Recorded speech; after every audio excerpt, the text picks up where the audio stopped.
Florida is the best jurisdiction in the world for creditor protection because there's certain things that we call exempt assets and a creditor can't touch them. So there's something called a bankruptcy, Chapter 7 bankruptcy. I could owe you $1 billion and all I have to do is go file a Chapter 7 bankruptcy. I don't owe you anything anymore, and the judge takes my non-exempt assets and gives them to you, to my creditor. But my exempt assets I keep. So here's my exempt assets.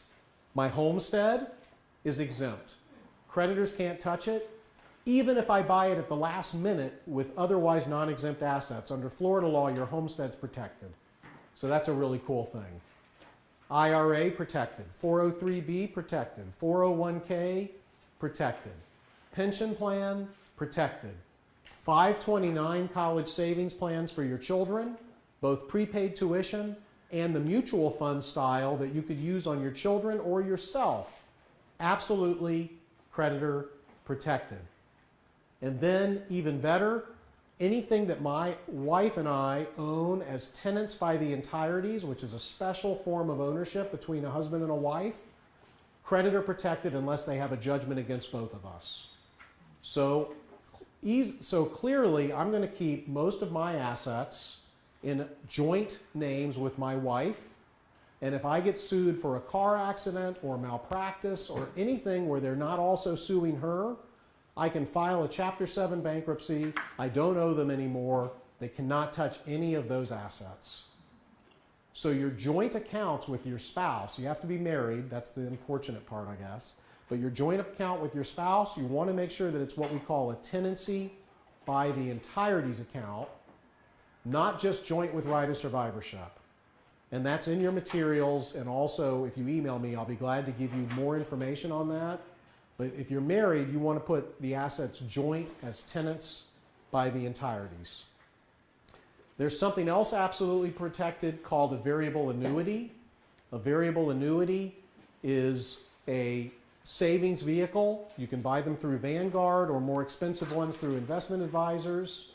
You put money into it. It's like a mutual fund or a bond. A life insurance company holds the asset, gives it back to you when you want.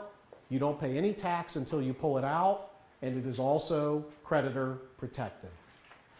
So I have a book on Florida physician creditor protection, which I'm going to have given to all of you. I meant to bring it today, but we forgot it.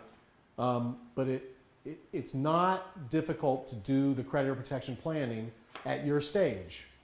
Now, when you get more assets, it will be more complicated, and you'll have things called family limited liability companies and irrevocable trusts for your children, but I don't think that that's really time that you want to spend right now.